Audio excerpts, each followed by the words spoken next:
Ito for today's vlog po ay yun. Uulan na guys. Tingnan nyo ang palibot. Talagang nararamdam na namin ang ulan. Uulan na dito sa amin sa Quezon City. Lagi na po uulan. Pingapon yan guys. Ganito yung buhay namin dito. Ang lakas ng hangin. Kasi ayun. Siyempre, malakas ang hangin at nakikita nyo naman guys. Ayun, walang kahit sinong mag-swimming kasi malamig na. Dapat ulan ngayon. So, yeah, rainy season na talaga guys. Hindi na natin mararamdaman yung to the maximum level na eh. So, I'm very happy and iba na.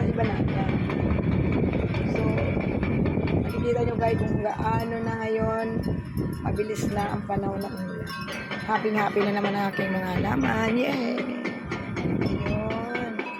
Meron tayong mga halaman guys. Dapat samantalang tinanim ko. Actually, ito nakuhanan ko na itong gulay at ito ay may kangkong ako. So, diba? Pwede magtanim kahit sa building. Bye, guys!